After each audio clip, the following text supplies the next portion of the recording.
Salam. Sekali lagi salam. Mudah-mudahan untuk maju ke depan untuk mengisi bangku-bangku yang masih kosong.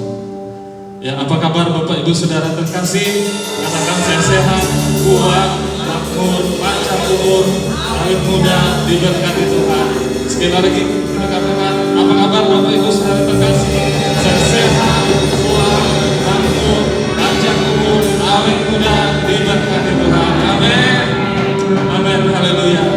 Mari saudara kita untuk bangkit berdiri, kita berdoa, kita mulaikan ibadah kita. Bapa Surgawi, di dalam nama Tuhan Yesus Kristus, terima kasih Tuhan atas kehadiran-Mu di tempat ini Tuhan. Kami percaya bahwa Engkau yang bertahta di atas setiap puji-pujian kami umat-umat-Mu ya Tuhan. Dan pada saat ini Bapa, kami tabiskan ya Tuhan ibadah sekolah kurun yang dahsyat dan luar biasa hanya di dalam satu nama yang berkuasa, yaitu di dalam nama Tuhan Yesus Kristus. Kami berdoa dan mengucap syukur. Haleluya. Semua kita katakan amin. Amin. Puji nama Tuhan. Kita mau bersyukur kepada Bapa di surga di dalam nama Tuhan Yesus Kristus.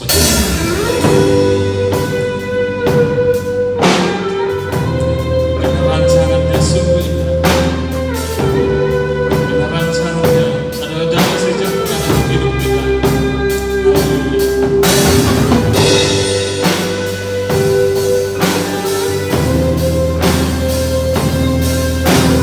Bersyukur kepada Allah. Bersyukur kepada Tuhan.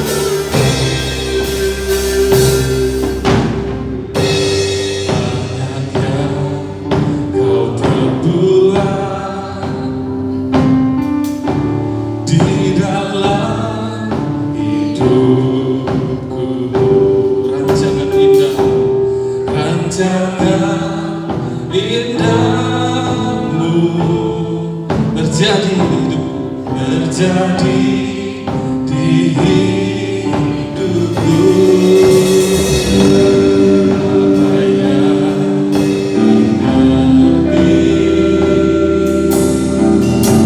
segala yang perlu. Kasih-Mu sempurna. Nyata dalam hidup.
selalu puji menyembah Tuhan di tempat ini, amin.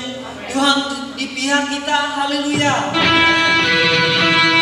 Firman-Nya pelita bagi hidup kita, amin. Tuhan Yesus kita. Haleluya, mari kita menyembah dan menyembah di tempat ini.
Haleluya. Kita lebih lagi buat Tuhan, amin.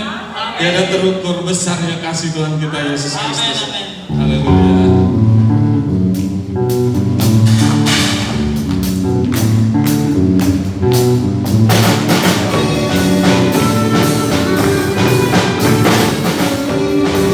Sambil menarik tongkat Tuhan, amin.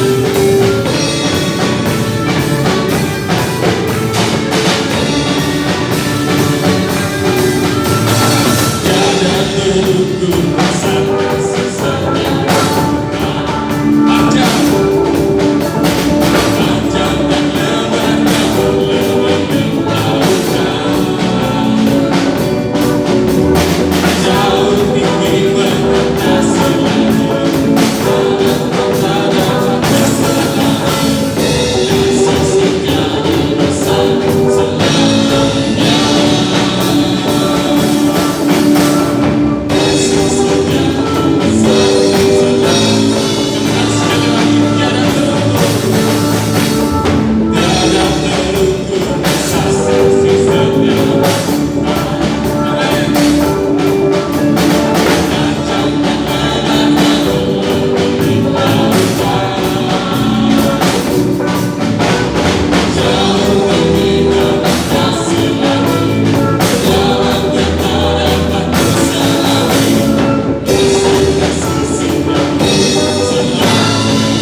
Ada segala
Haleluya.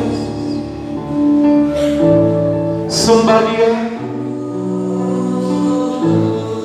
Engkau ajaib Tuhan. Engkau ajaib. Besar kasih-Mu, besar kasih-Mu Tuhan. Kami bersyukur, kami tinggikan. Haleluya, haleluya. Glory bagi-Mu. Amin, amin. Yesus, haleluya. Glory bagi-Mu, glory bagi Tuhan. Amin. Yesusku, Yesusku, haleluya, haleluya. Terima kasih Tuhan. Terima kasih Yesus. Glory bagi-Mu, glory bagi Tuhan. Haleluya, haleluya. Oh, amin Tuhan.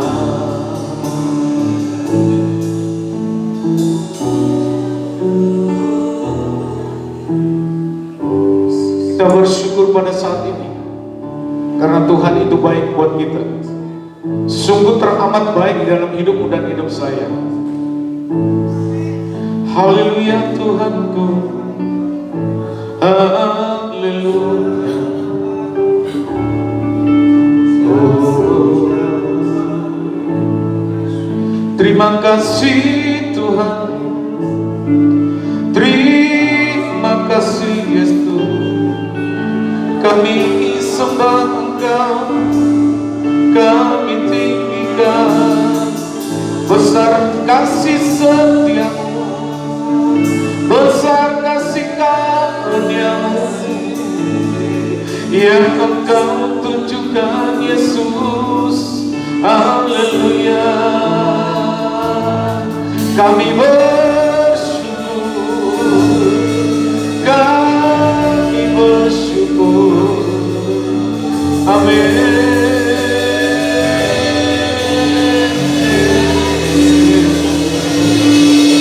Haleluya. Amin Tuhan. Oh,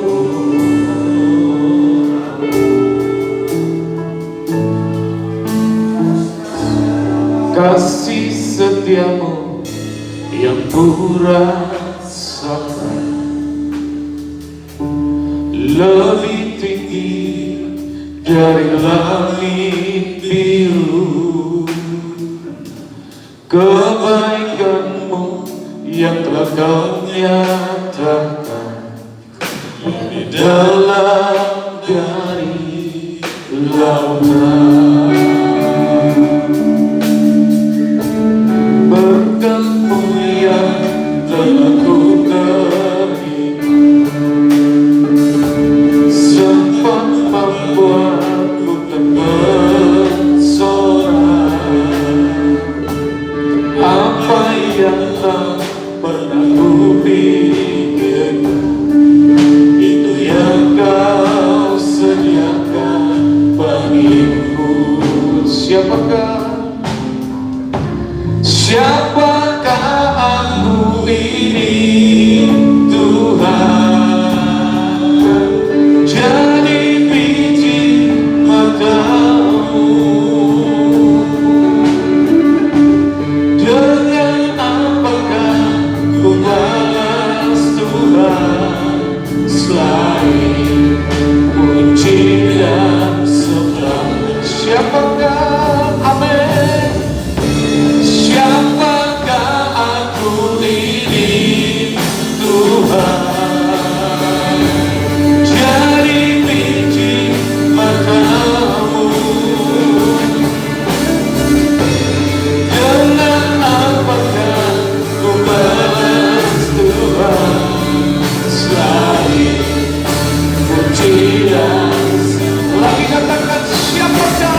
pada pagi hari ini, di bulan yang baru ini, di minggu yang pertama, kami ada hari ini semua karena kasih karunia Tuhan.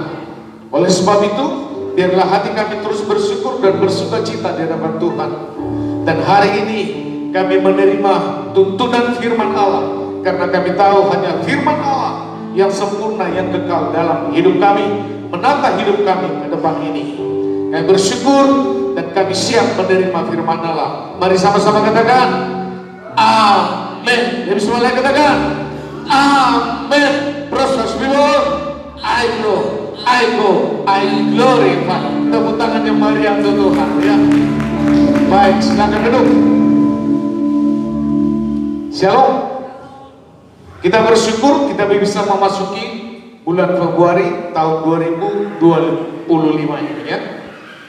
Dan kita semua ada hari ini karena kasih karunia Tuhan.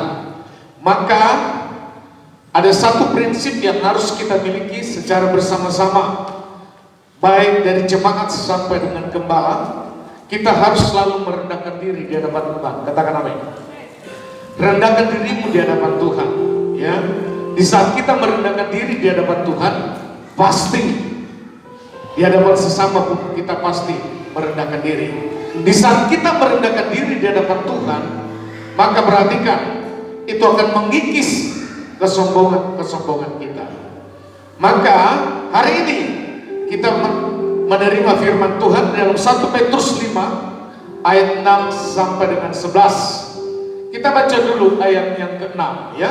Kita baca bersama-sama 1, 2, 3. Karena itu rendahkanlah dirimu di bawah tangan Tuhan yang kuat, supaya kamu ditinggikannya pada waktunya.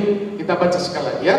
1, 2, 3. Karena itu rendahkanlah dirimu di bawah tangan Tuhan yang kuat. Amin. Supaya kamu ditinggikannya pada waktunya. Perhatikan, merendahkan diri di hadapan Tuhan itu sangat penting ya. Jadi pada saat Bapak dan Ibu dan Saudara lagi membaca firman Allah, itu merendahkan diri. Pada saat Bapak dan Ibu menyembah Tuhan, itu lagi merendahkan diri.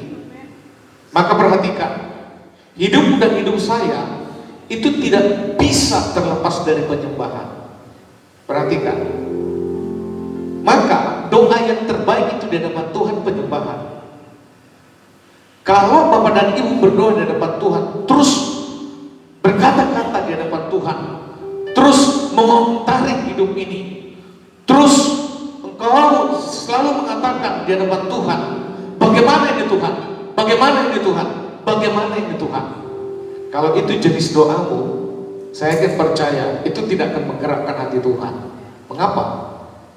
Perhatikan, kapan engkau menyembah Tuhan kalau seperti itu? Kapan Bapak dan Ibu menyembah Tuhan kalau jenis doamu seperti itu? Tuhan, saya butuh ini. Tuhan, kenapa seperti ini? Tuhan, kenapa saya belum diberkati? Tuhan, kenapa saya belum diluluskan? Tuhan, kenapa saya belum dapat jodoh? Kalau itu terus menerus dan doamu, pertanyaan, kapan kau menyembah Tuhan? Halo? Bukankah jenis doa, bukankah jenis sesuatu yang kau utarakan di hadapan Tuhan, yang terbaik itu adalah penyembahan? Maka perhatikan, rendahkanlah dirimu waktu kau menyembah Tuhan. Itulah posisimu, kau lagi merendahkan. Waktu kau mengagungkan nama Tuhan, kau lagi merendahkan dirimu. Waktu kau meninggikan nama Tuhan, kau lagi merendahkan dirimu di hadapan Tuhan. Amin. Halo, amin. Ayo, ambil satu sikap tahun 2025 ini. Jangan pernah bosan dalam menyembah Tuhan. Di dalam doamu itu tidak bisa terlepas dari menyembah. Di dalam doamu itu tidak perlu engkau mengutarakan segala sesuatunya seperti terperinci, seperti engkau lagi membuat laporan padanya. Lebih baik engkau menyembah Tuhan. Waktu engkau menyembah Tuhan, engkau Tuhanku, engkau maha tinggi, engkau maha mulia, engkau maha kudus, engkau lagi merendahkan diri. Katakan amin. Halo, katakan amin. Maka dikatakan di situ, pada saat kita merendahkan diri di tangan Tuhan yang kuat, maka saat itu juga engkau ditinggikan pada waktunya. Posisi, promosi apapun yang kau inginkan ke depan, perhatikan waktu Tuhan yang terbaik. Katakan amin. Di balik engkau tidak menunggu waktunya Tuhan, biasanya sudah ada sesuatu, kekuatan, perbuatan yang dilakukan antara manusia. Maka perhatikan, waktu engkau merendahkan diri di hadapan Tuhan, perhatikan, engkau pasti ditinggikannya. Waktu engkau tidak mengatakan pun ingin ditinggikan Tuhan, saya ingin dapat promosi Tuhan, saya ingin mendapat satu posisi Tuhan, tanpa engkau mengutarakan itu di hadapan Tuhan, Tuhan pasti meninggikan. Waktu engkau mengambil sikap merendahkan diri di hadapan Tuhan. Maka perhatikan, saat Allah memberi kasih karunia untuk merendahkan hati, perhatikan, ternyata merendahkan hati di hadapan Tuhan itu ternyata kasih karunia. Karena tidak semua orang bisa merendahkan hati di hadapan Tuhan. Katakan amin. Orang banyak berdoa bisa, orang bisa berdoa bisa, tapi di saat orang menyembah Tuhan, ternyata itu kasih karunia. Waktu kau menyembah Tuhan itu bukan untuk kepentinganmu. Waktu kau menyembah Tuhan itu bukan untuk keinginanmu. Tapi waktu posisimu menyembah Tuhan, disitulah berbicara kasih karunia. Jadi ada satu posisi yang harus engkau ambil di dalam doamu ke depan, yaitu menyembah Dia. Katakan amin. Maka perhatikan lagi, Allah juga akan memberikan lebih banyak lagi kasih karunia, lebih banyak lagi hikmat, lebih banyak lagi perkara-perkara iman, tentang kekudusan dan juga kerendahan hati. Pada saat engkau menyembah Tuhan, itu adalah satu sikap kasih karunia, di mana engkau akan mendapatkan lebih banyak lagi tentang hikmat bagaimana menghadapi kehidupan ini. Amin. Halo, amin. Maka lihat apa yang menjadi problem hidup kita. Kita sering sekali tidak menyerahkan hidup ini kepada tangan Tuhan. Ayat yang ke-7. Kita baca bersama-sama 1, 2, 3. Serahkanlah segala kekhawatiranmu kepadanya, sebab Ia yang memelihara kamu. Perhatikan, Bapak dan Ibu hari ini khawatir, Tuhan tahu. Apa yang kau inginkan hari ini Tuhan tahu. Apa yang kau butuhkan satu hari ke depan ini Tuhan tahu. Karena Tuhan Maha tahu. Kalau posisi Tuhan Maha tahu, sebenarnya kita tidak perlu lagi memperinci segala sesuatu keinginanmu di hadapan Tuhan. Perhatikan, Allah Maha tahu. Karena sering sekali justru waktu kau berdoa di hadapan Tuhan terlalu banyak berkata-kata, justru itu juga sebagai wujud salah satu kekhawatiranmu. Apakah itu salah? Saya katakan itu tidak salah. Tetapi yang langsung bisa menembus hati Allah waktu kau menyembahnya. Katakan amin. Katakan amin. Pernah nggak Bapak dan Ibu melihat seorang pendoa dicatat secara terperinci dan panjang, dan itu dibacakan? Ingat, doa bukan membaca, tapi doa menyembah. Amin. Secara personal itu harus dilakukan. Ada doa syafaat, gak masalah. Tetapi doa personal itu harus penyembahan. Maka perbanyaklah menyembah Tuhan. Katakan amin. Bapak dan Ibu pakai bahasa apa menyembah Tuhan, Tuhan paham. Mau pakai bahasa Dayak, Tuhan tahu. Mau pakai bahasa Jawa, Tuhan tahu. Mau pakai bahasa Batak, Tuhan tahu. Apabila Bapak dan Ibu lebih afdol menyembah Tuhan dengan bahasa, lakukan, Tuhan Maha tahu. Katakan amin. Nah, maka lihat, kata menyerahkan di sini itu tidak mudah. Mengapa? Karena kau punya kekuatan. Mengapa? Karena kau punya kepintaran. Mengapa? Karena kau punya pengalaman. Mengapa? Karena kau punya kedudukan. Mengapa? Karena kau punya posisi. Kata menyerahkan ini tidak mudah. Mengapa tidak mudah? Karena kalau ada backingmu di depan atau di belakang, itu sulit untuk menyerahkan kepada Tuhan. Tapi hari ini, perhatikan, serahkanlah segala kekhawatiranmu kepadanya. Ada 2 anak lagi saya doakan. Selama ini tidak ada komunikasi dengan saya. Bahkan orang tuanya pun tidak ada komunikasi dengan saya. Sudah cukup lama. Tapi waktu terjadi ada penerimaan CPNS, saya dihubungi. Waktu saya dihubungi, permintaannya supaya anaknya dua-duanya lulus. Nah, saya sebagai hamba Tuhan, ya saya harus tetap doakan. Amin. Nah, tapi sebelum saya doakan, saya kasih firman kepada ibu itu. Mengapa? Namanya merebut satu kursi CPNS itu nggak mudah, betul tidak? Karena begitu banyak persaingan, betul? Karena sekarang ini tidak hanya dibutuhkan kepintaran, sampai hari ini tetap ada kolusi, pasti tetap ada di bawah tangan. Itu tidak mudah untuk dilepas. Dan ternyata ibu ini tidak ada harapan secara manusia. Jadi harapan totalnya itu kepada Tuhan. Nah, berarti seorang ibu meminta doa kepada saya, berarti keinginan tertingginya apa? Dua-dua anaknya lulus, betul tidak? Halo, betul? Makanya saya persiapkan dia. Kalau nggak lulus bagaimana? Ya terserah Tuhan saja, bukan terserah. Kalau nggak lulus bagaimana? Akhirnya ibu itu diam. Dan saya berikan firman. Masa depan kita semua ada di tangan Tuhan. Tuhan memberkatimu tidak hanya satu jalur itu saja, dari satu sumber itu saja. Lakukan tetap apa yang menjadi bagianmu. Dan akhirnya 2 orang yang bersangkutan itu saya telepon langsung. Setelah saya telepon langsung, puji Tuhan, ya puji Tuhan, akhirnya dua-duanya lulus. Dan salah satunya akan masuk ke Gunung Mas ini. Saya hanya minta sama dia, ayo ibadah. Dan waktu dia lulus saya ajak ibadah, gak ada respon tuh. Jadi tidak mudah menyuruh orang untuk ikut Tuhan. Tidak mudah. Padahal dia sudah dapat.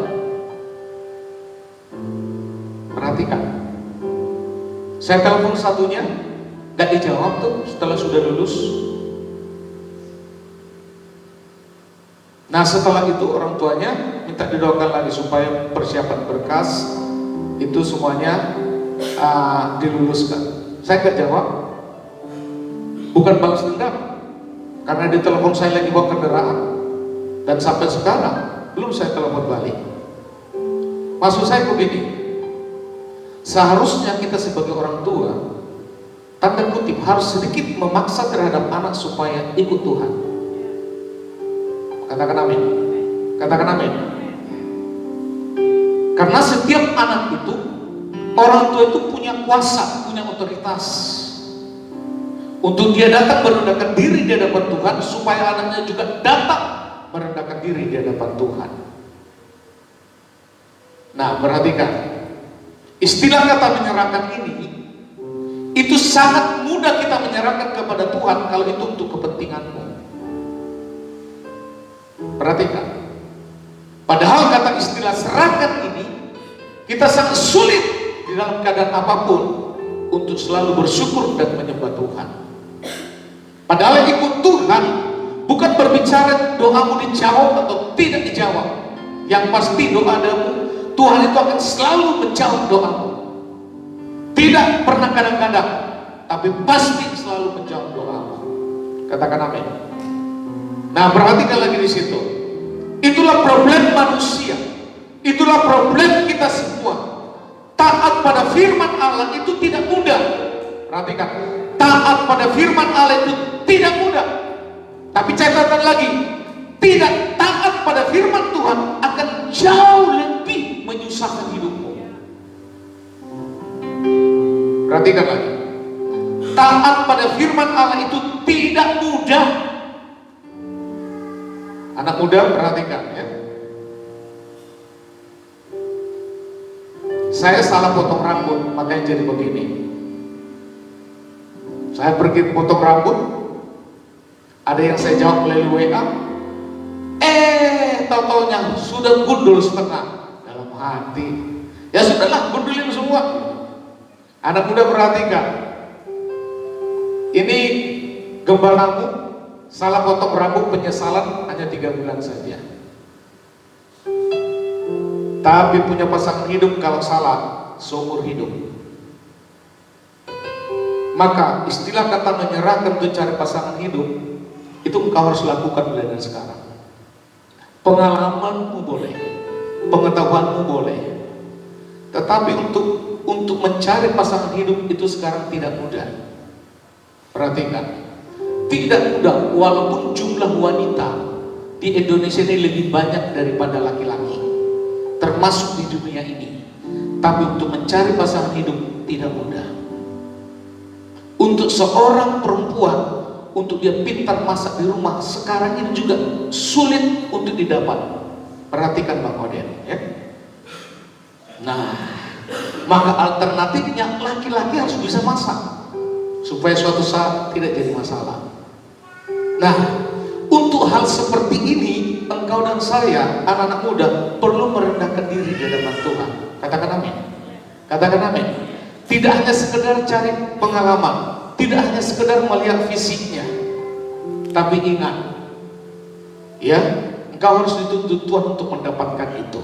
Maka taat pada firman Allah itu tidak mudah. Tidak taat pada firman Tuhan akan jauh lebih menyusahkan hidupmu. Katakan amin. Halo, setuju ya? Jadi pilih yang mana?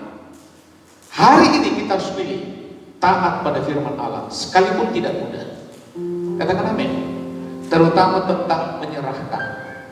Halo, ayo serahkan. Itu tidak mudah. Serahkan. Itu tidak mudah. Serahkan. Itu tidak mudah. Kemarin kan naik pesawat di udara dengan ketinggian pesawat bergoncang karena tabrak sana tabrak sini. Ibu pegang tangan saya dan itu lumrah. Perhatikan, kalau ibu pegang tangan saya, lah terus saya tangan pegang siapa? Tangan saya pegang siapa ya? Nah, jadi waktu ibu pegang tangan saya pegang tangannya. Saya tak punya tangan lagi, saya tutup mata. Saya tutup mata, sudah. Dan itu tidak mudah. Halo, waktu engkau punya, itu mudah istilah kata menyerahkan. Tapi waktu engkau mengalami sesuatu masalah, itu tidak mudah kata serahkan. Perhatikan, ya.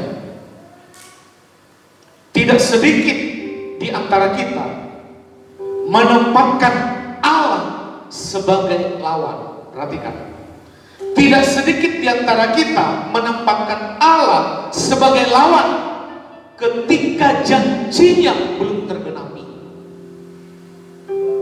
Perhatikan sekali lagi, tidak sedikit di antara kita menempatkan Allah sebagai lawan ketika janjinya belum tergenapi. Kembali lagi kepada yang punya pasangan, yang belum punya pasangan. Janji Tuhan padamu belum tergenapi, yang belum punya pasangan. Ya, oleh sebab itu perhatikan, jangan tempatkan Allah itu sebagai lawanmu sekalipun janji itu belum terjadi hari ini. Orang sering sekali bertanya begini, mengapa hidup saya belum berubah?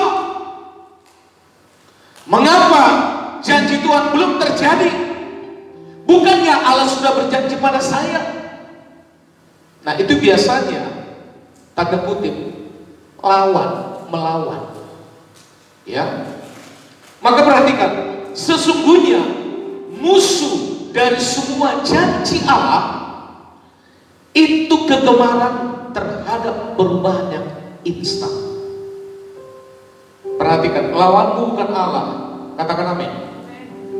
Halo, walaupun belum terjadi janji Tuhan padamu, Tetapi ingat, lawanmu bukan Allah. Ya. Karena apa? Karena musuh dari semua janji itu bukan Allah, tetapi kegemaran kita terhadap perubahan yang instan, maunya cepat, maunya cepat. Justru itu yang harus kita lawan.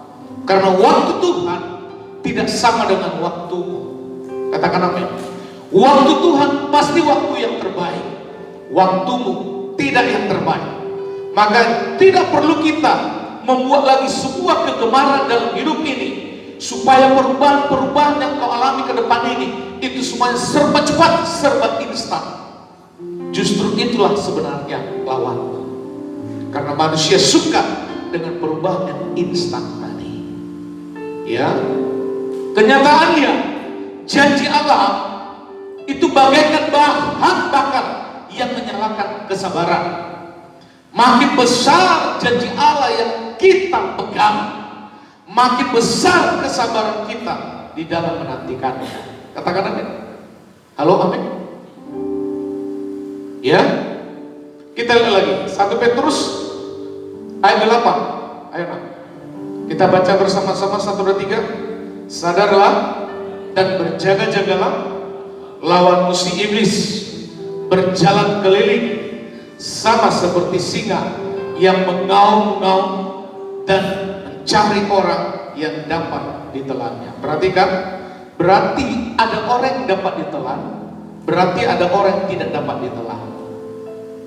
Nah, kalau kita berbicara tentang kedudukan iblis, sejak kejatuhan manusia dalam dosa kitab Kejadian, iblis itu sudah berkarya dan dia ahli. Ribuan tahun dia punya pengalaman di dalam bidangnya untuk menjatuhkan manusia.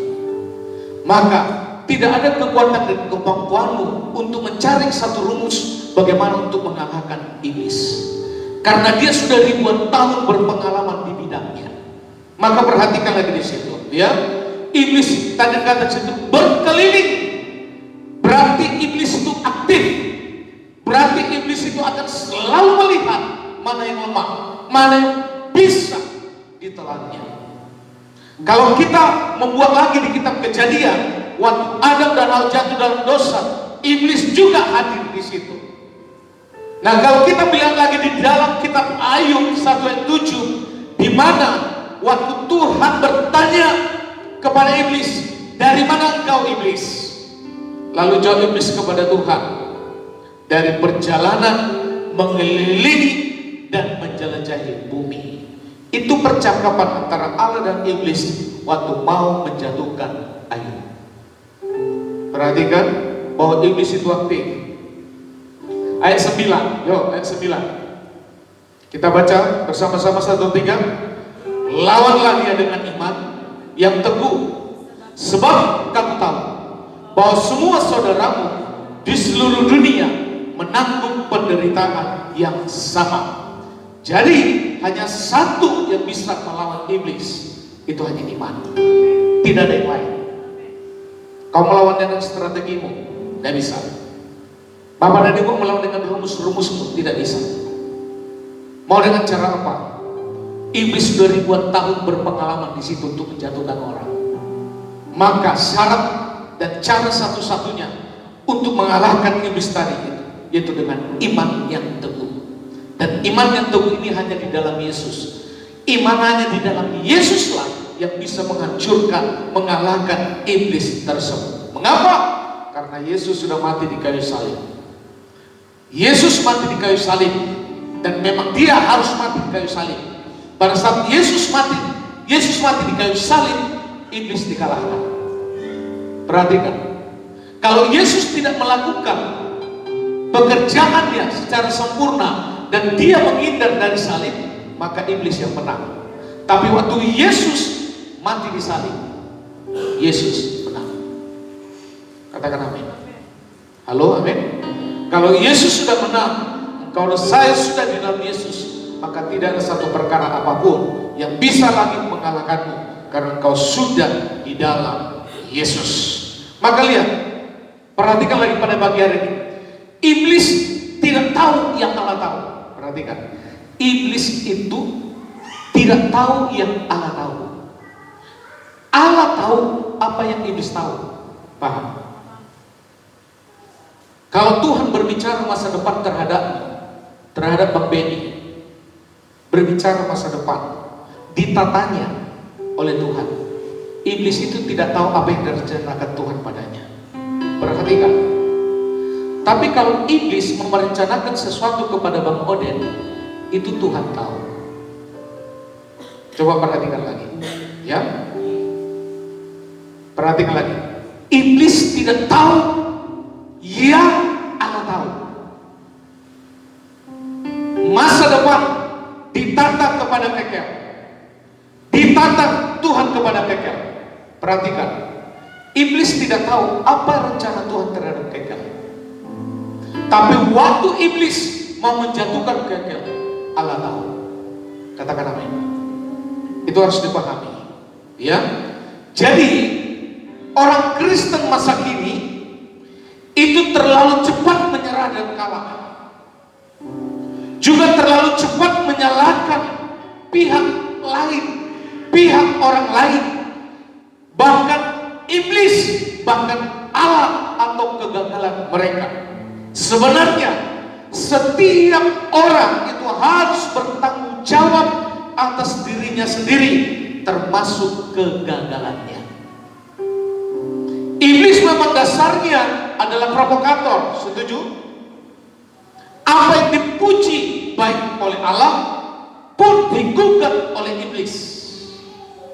Perhatikan, waktu kita disebut umat pemenang, iblis akan selalu menggugatmu. Kau tidak pemenang. Kalau Tuhan memberikan kepadamu masa depan yang penuh cemerlang, iblis akan menggugat itu padamu. Kau tidak pribadi yang penuh cemerlang. Perhatikan, waktu orang gerasa, dia dikatakan jadi gila gara-gara iblis masuk kepada dia. Bahkan dikatakan waktu perkenalan, siapa kau? Apa katanya? Dia pasukan yang banyak. Perhatikan, pasukan yang banyak. Jadi waktu Yesus mau menyelamatkan laki-laki dari gerasa ini, harus ada korban 2000 ekor babi. Tapi Alkitab mencatat 2000 itu mati lemas. Bukan mati total, mati lemas. Maka sejak bumi ini sampai nanti, iblis itu akan tetap mengelilingi siapa yang bisa ditelan. Halo? Tapi ingat, kabar sukacita buat kita. Engkau dan saya sudah dalam kasih karunia Tuhan. Engkau terus dalam firman Allah, maka iblis itu tidak akan bisa menelan. Katakan amin. Katakan amin. Nah, jadi kalau ada lelucon seperti ini, waktu engkau sebenarnya makan babi, engkau lagi makan setan. Mengapa? Karena waktu laki-laki di gerasa, iblis itu keluar, tapi minta izin kepada Tuhan supaya dipindahkan ke babi-babi. Jadi waktu engkau makan babi, sebenarnya lagi makan setan. Jadi nggak perlu takut terhadap iblis. Halo? Engkau ada dalam Tuhan, engkau ada dalam Yesus, engkau ada di dalam firman, tidak perlu ditakuti. Engkau dan saya bukan pribadi yang dapat ditelannya, tapi engkau yang bisa memakan setan. Halo? Amin. Jadi lucu rasanya kalau dia sudah hidup dalam Tuhan, tapi dia diserang kuasa gelap dan dia kerasukan. Aneh rasanya. Bagi orang yang sungguh-sungguh percaya kepada Tuhan, itu tidak pernah terjadi. Katakan amin. Kecuali kalau orang itu masih ada sisa-sisa kuasa gelap, bisa terjadi kerasukan. Tapi kalau tidak ada lagi, tidak mungkin. Orang di dalam Yesus tidak mungkin kena kerasukan. Tidak mungkin. Mengapa? Karena Yesus sudah selesaikan semua di kayu salib. Maka jangan coba-coba untuk menyimpan sisa-sisa yang bukan dari Tuhan. Karena itu suatu saat iblis bisa menelanmu, ditelannya engkau. Maka jangan heran masih banyak orang Kristen yang bisa kerasukan. Di suatu gereja saya pernah pelayanan, dan saya diundang di pelayanan itu. Waktu saya diundang di pelayanan itu, suatu daerah dekat gunung, setiap saya ngomong tentang Yesus, ini mimbar pasti bergemetar. Begitu. Nah, gereja ini kalau dilihat dari luar, modelnya tidak seperti gereja, modelnya gubuk-gubuk saja, seperti warung. Tapi ternyata di depan itu modelnya kayak seperti warung, tapi di dalamnya sebenarnya gereja yang bagus. Jadi di satu daerah itu mereka tidak menunjukkan identitas fisik gereja mereka, tapi yang pasti setiap hamba Tuhan yang pelayanan sungguh-sungguh di situ, yang hidup dalam Yesus, setiap dia khotbah, dan saya saat itu 3 kali diundang, 3 kali gemetar ini, bahkan gempa bumi hitungan detik, 1 sampai 5 detik. Nah, perhatikan, setelah saya mendengar, ternyata memang orang-orang di sana, kuasa gelap di sana, hampir semua bergandengan tangan, mereka memiliki kuasa gelap. Karena syaratnya untuk tinggal di situ harus punya ilmu, maka mereka betah di situ. Jadi setiap orang yang tidak punya ilmu di bidang mereka, itu pasti diuji dengan gempa bumi tadi. 3 kali saya khotbah, 3 kali gemetar. Nah, saya bisa melihat ternyata iblis itu hanya sifatnya mengaum-ngaum. Perhatikan, tadi firman Allah mengatakan iblis itu mengaum-ngaum. Suara yang mengaum-ngaum itu memunculkan ketakutan. Perhatikan, iblis tidak menggigit, iblis hanya mengaum-ngaum. Nah, ternyata kita yang sudah di dalam Yesus, engkau tidak akan pernah bisa ditelannya, kau juga tidak akan pernah bisa digigitnya. Ternyata engkau dan saya yang sudah hidup dalam kasih karunia Tuhan, iblis itu hanya mengaum-ngaum. Ditelan gak mungkin, digigit gak mungkin, dicengkram gak mungkin. Dia hanya mengaum-ngaum. Maka engkau dan saya hidup dalam Yesus itu sangat penuh kuasa. Katakan amin. Maka iblis itu hanya mengaum-ngaum, ngaum-ngaum. Hanya begitu saja. Kau tidak akan bisa ditelannya. Halo? Katakan amin. Maka perhatikan di situ. Iblis tadi itu adalah provokator. Setuju? Maka apa yang dipuji baik oleh Allah itu pasti digugat oleh iblis. Ya. Mengenai kebebasan yang diberikan Allah pada iblis, kita belajar 2 hal. Perhatikan. Mengenai kebebasan yang diberikan Allah pada iblis, kita belajar 2 hal. Pertama, jangan pernah berpikir bahwa Allah terlibat persekongkolan atau bekerja sama dengan iblis. Itu harus diingat. Ketika iblis mencobai Ayub untuk membuktikan kesalahannya, ketika itu Allah pun menguji Ayub tentang hal yang sama. Ayub akhirnya memang jatuh di dalam perkataan. Tetapi di endingnya Ayub 42, Ayub bangkit kembali. Aku tahu Tuhan, Engkau sanggup melakukan segala sesuatu dan tidak ada rencanamu yang gagal. Ayub 42 ayat 2. Ternyata Ayub, kenapa dia bisa jatuh? Karena dia salah dalam pengucapan. Ternyata selama ini dia hanya mendengar bahwa Tuhan itu baik, tapi dia sendiri tidak mengalami. Justru melalui peristiwa itu, Ayub justru mengalami karyanya Tuhan. Amin. Perhatikan, waktu iblis mengambil semua hartanya Ayub, iblis saat itu pun tidak goyah. Walaupun dia katakan Tuhan yang memberi, Tuhan yang mengambil, dan itu salah. Tuhan tidak pernah mengambil, iblis mengambil. Perhatikan.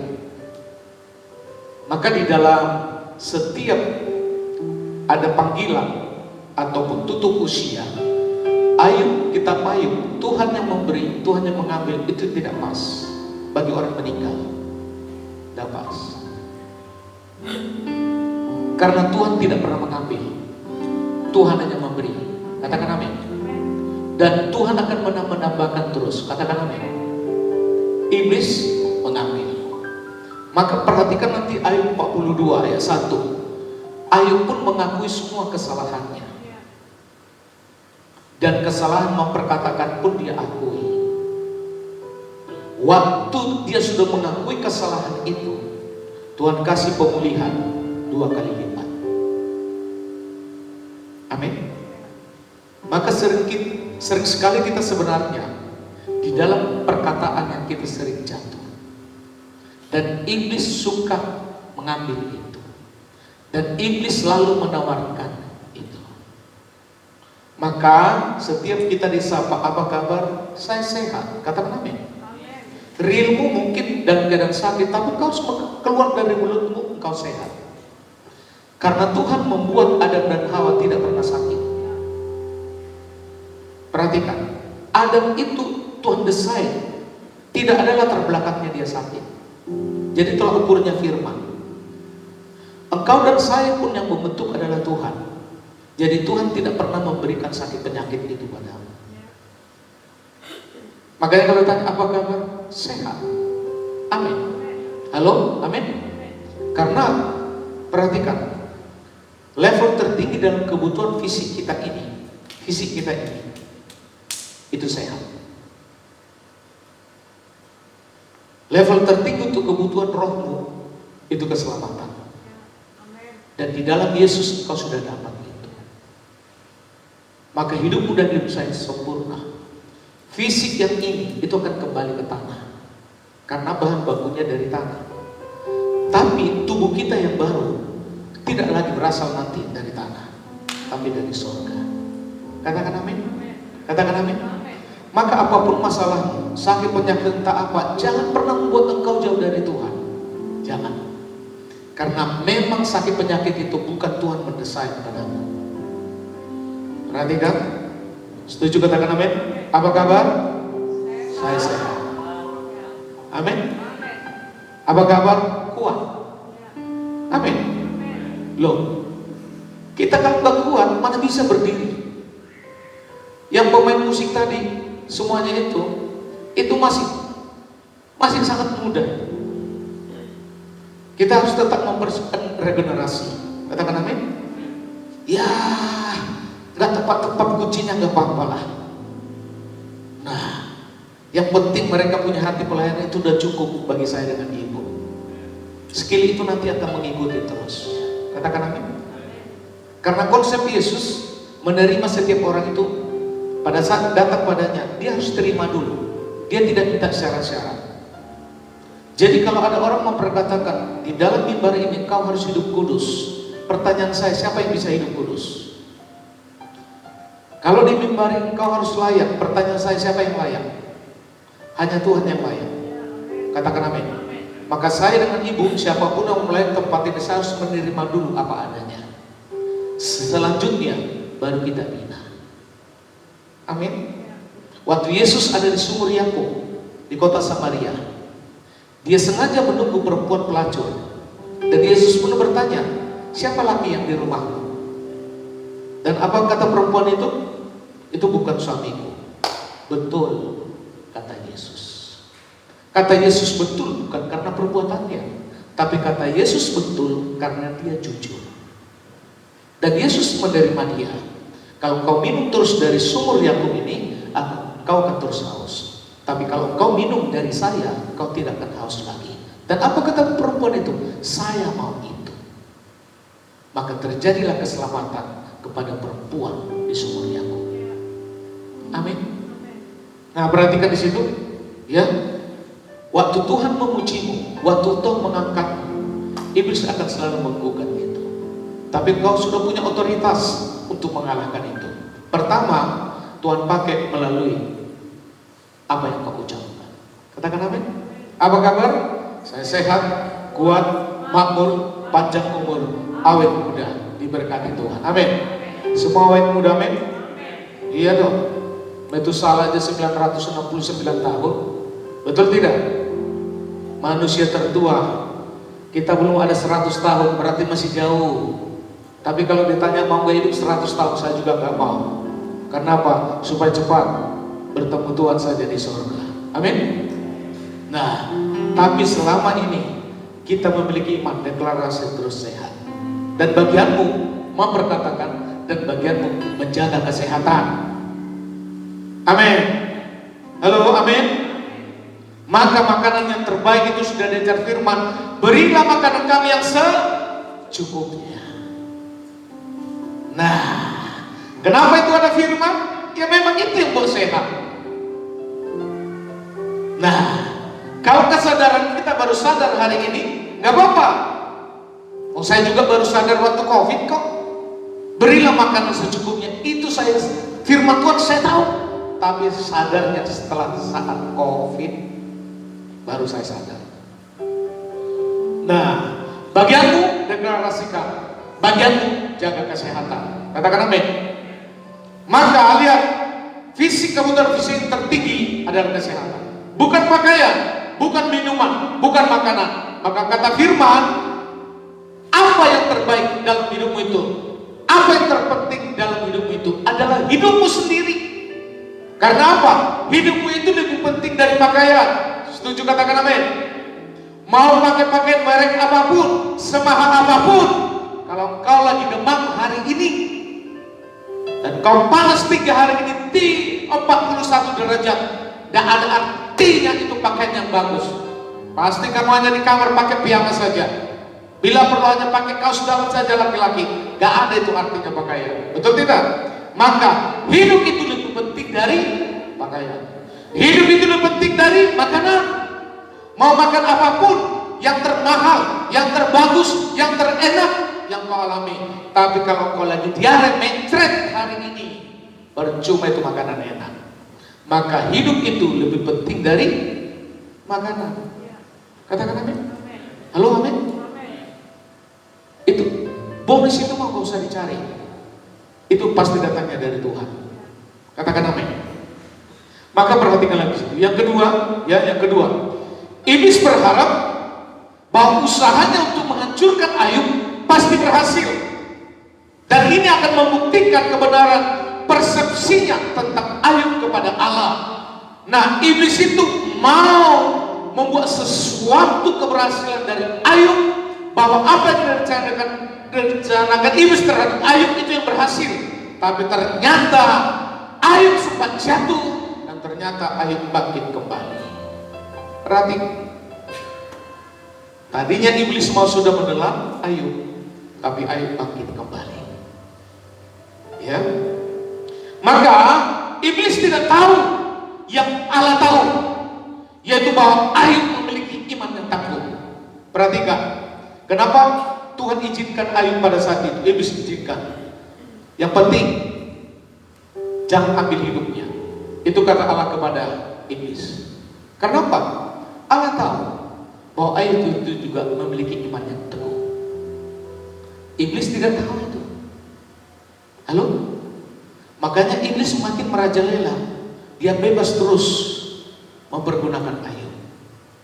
Tapi Allah sudah tahu bahwa Ayub itu memiliki iman yang teguh. Tapi iblis saat itu merencanakan untuk menjatuhkan. Dan apa yang Allah tahu, iblis tidak tahu. Iblis tahu. Iblis, apa yang direncanakan padamu, Allah tahu.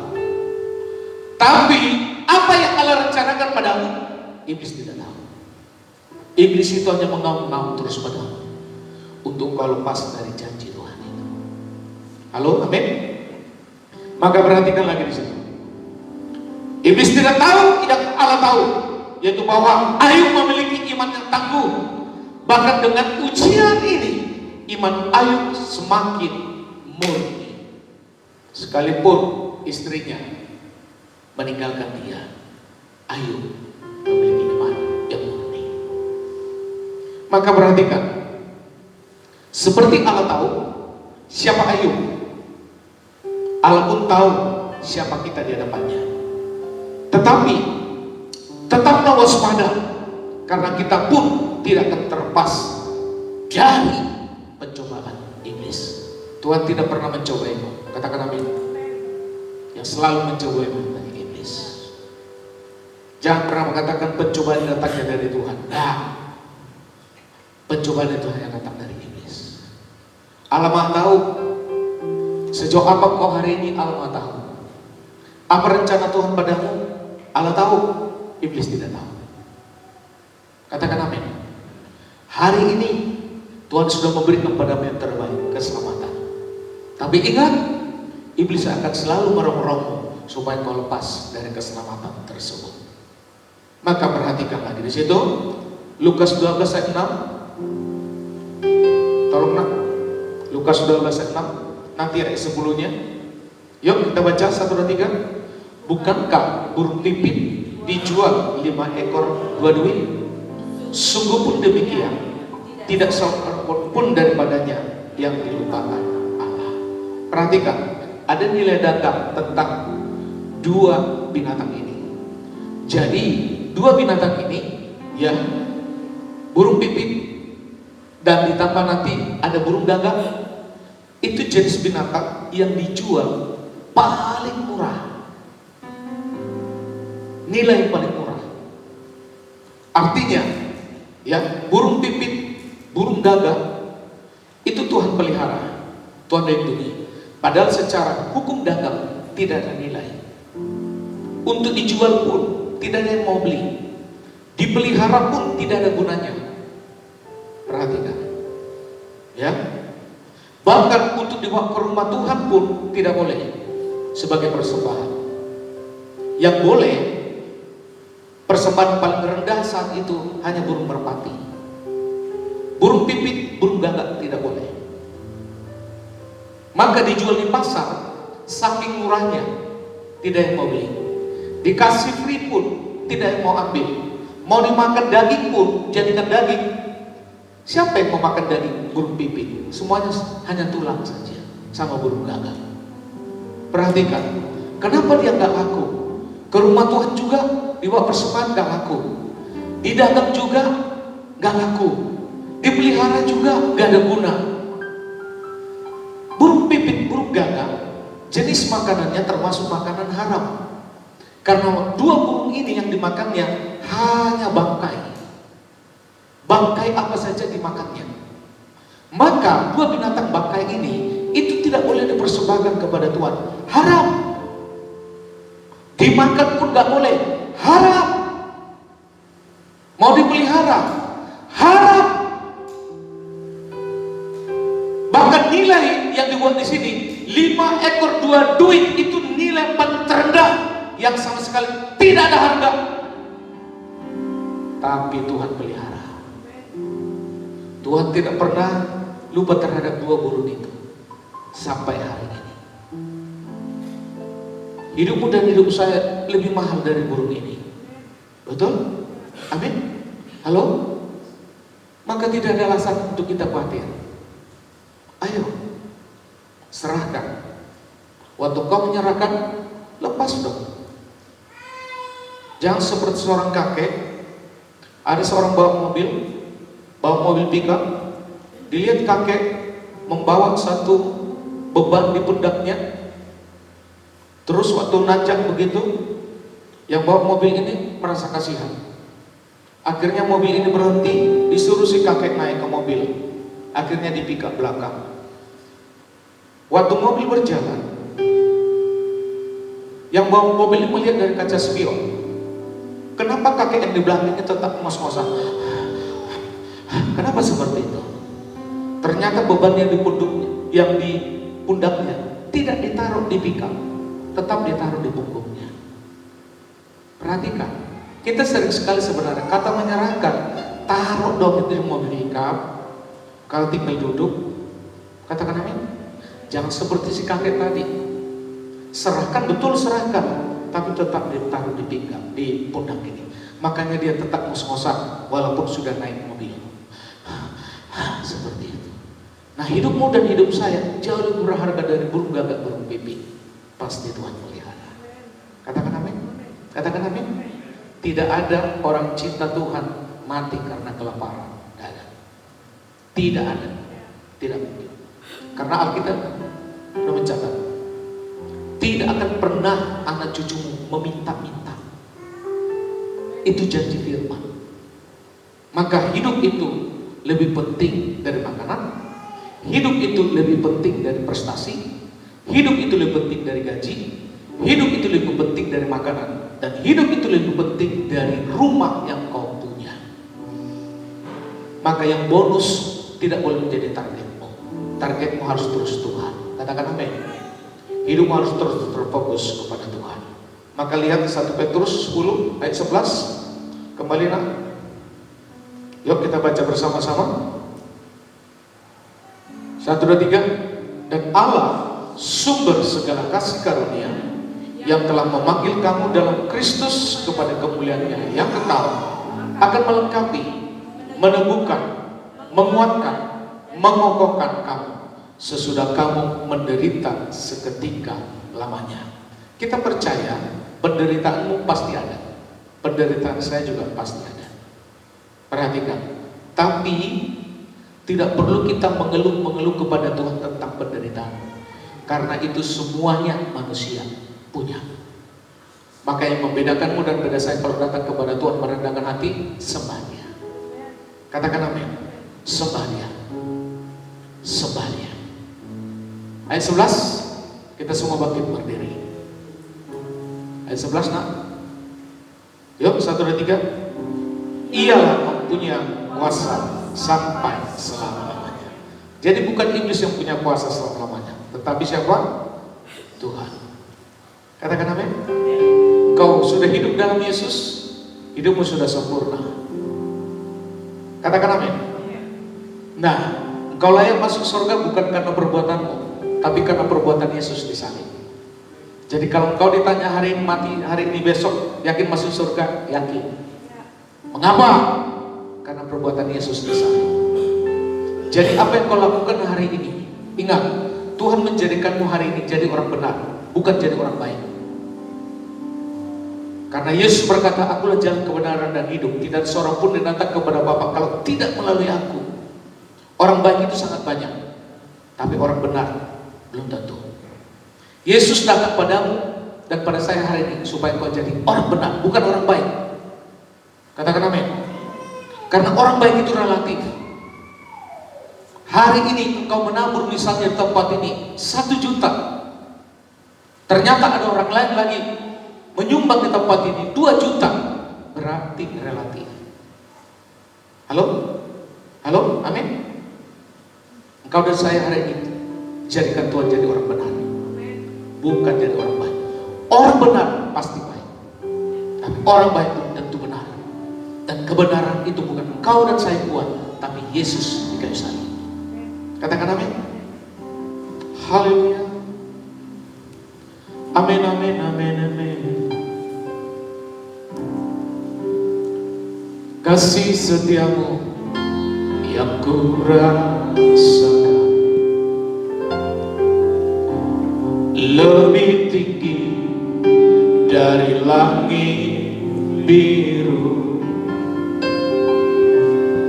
Kebaikanmu yang telah kau nyatakan lebih dalam dari lautan. Berkatmu, berkatmu yang telah ku terima sempat membuatku terpesona.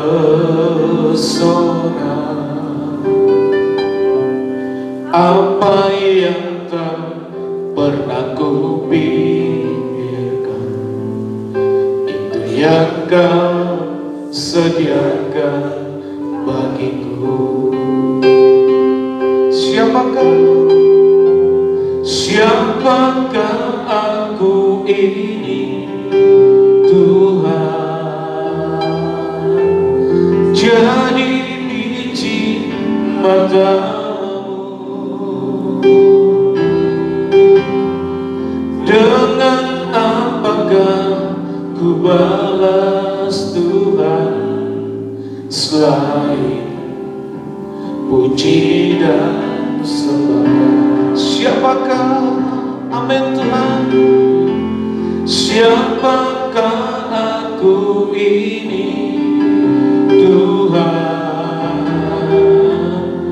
Jadi biji matamu.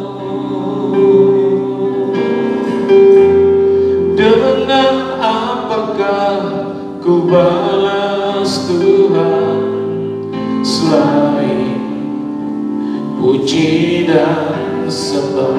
Lagi katakan, siapakah, amin. Siapakah aku ini, Tuhan? Jadi biji matamu. Dengan apakah ku balas Tuhan selain puji dan sembah? Haleluya, amin Tuhan. Yes, ya. Siapakah aku ini, Tuhan? Jadi biji matamu. Dengan apakah ku balas Tuhan selain puji dan sembah? Jemaat Tuhan yang terkasih, perhatikan lagu ini dan firman Allah mendukung ini. Tuhan menjadikanmu dan saya jadi biji matanya. Itu berarti di tempat yang paling penting. Bahkan setiap ada debu yang masuk ke dalam mata kita, begitu cepatnya kelopak mata kita untuk menutupnya. Begitu juga cepatnya Tuhan melindungi dan menolongmu. Dan engkau dan saya ditaruh di depannya biji matanya. Berbicara biji mata berarti harus dijaga, harus dilindungi. Bahkan kau bisa melihat ke depan dengan biji mata itu. Siapa kita ini? Sehingga sampai 2025 ini, Februari, engkau dan saya masih hidup. Apakah karena kebetulan? Apakah karena engkau layak? Apakah karena memang sudah seperti itu jalannya, ceritanya? Tidak. Kalau kita ada hari ini semua karena kasih karunia Tuhan.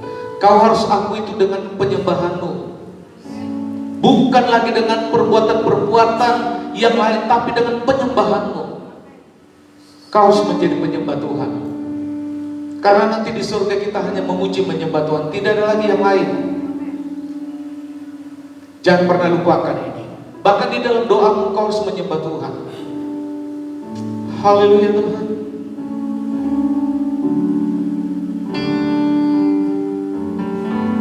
Siapakah aku ini, Tuhan? Jadi biji matamu.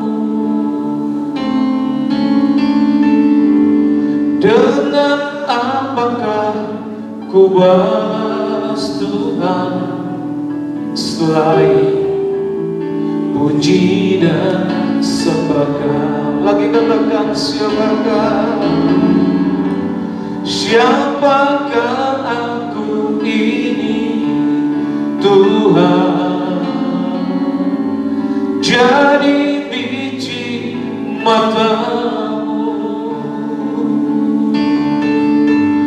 Dengan apakah ku balas Tuhan selain puji dan sembah? Mari persiapkan anggur dan roti.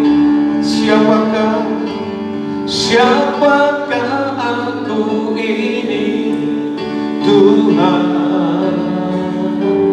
Jadi biji matamu. Dengan apakah ku balas Tuhan selain puji dan sembah Kau? Selain puji dan sembah Kau, selain puji dan sembah Kau. Mari semua angkat roti lebih tinggi dari atas kepala kita. Tubuh Kristus yang sempurna, bahkan firman yang menjadi daging, itu sudah terjadi di dalam Yesus. Berarti waktu engkau memakan tubuh Kristus, berarti saat itu juga engkau dan saya bersatu dengan tubuh Kristus yang sempurna. Maka tubuh fisik kita yang lemah ini, yang berasal dari tanah, apapun yang kau alami hari ini, sakit penyakit, Tuhan sembuhkan pada saat engkau memakan tubuh Kristus. Sebutkan apa penyakitmu hari ini dan makan itu. Apabila kau mengalami sakit mata, makan matanya Tuhan Yesus. Apabila hari ini kau masalah usus, makan ususnya Tuhan Yesus. Engkau harus mengatakan dengan iman, bukan dengan pikiran, bukan dengan intelektual. Karena rohani dengan intelektual sering sekali tidak nyambung. Tapi hari ini kau harus memperkatakan dengan imanmu. Waktu kau makan tubuh Kristus yang sudah terpecah-pecah ini, maka di dalam nama Tuhan Yesus Kristus engkau sembuh. Apabila Bapak Dewa percaya pada tubuh Kristus, mari engkau makan di dalam nama Tuhan Yesus.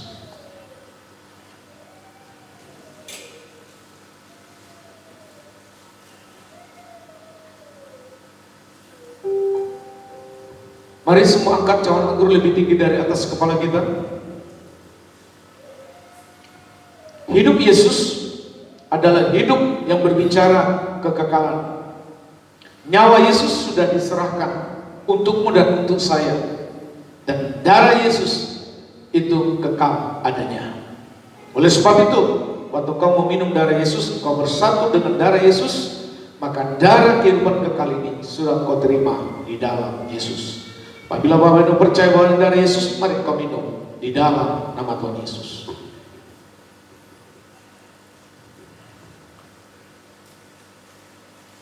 Mari bersyukur di hadapan-Nya. Amin Tuhan. Haleluya. Amin. Amin. Glory bagimu Tuhan. Glory bagimu Yesus. Haleluya. Engkau baik Tuhan, Engkau baik Yesus, Engkau sempurna Tuhan, Engkau ajaib, Engkau mulia, Engkau agung. Oh.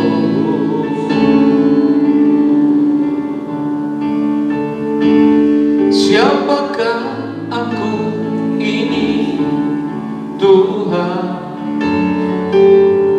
Jadi biji mata.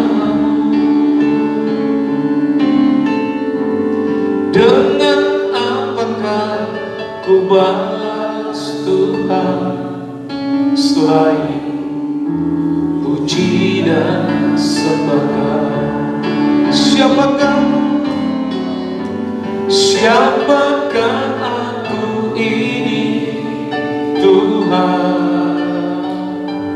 Jadi biji matamu.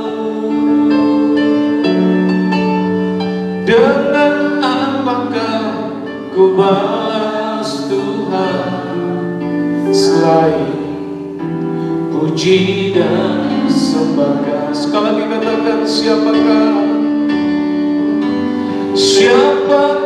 aku ini, Tuhan jadi biji matamu. Dengan apakah ku balas Tuhan selain puji dan sembah? Dengan apakah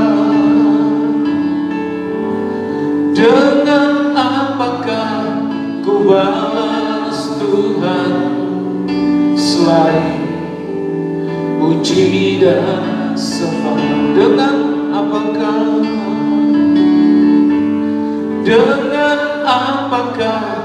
ku balas Tuhan selain puji dan sembah?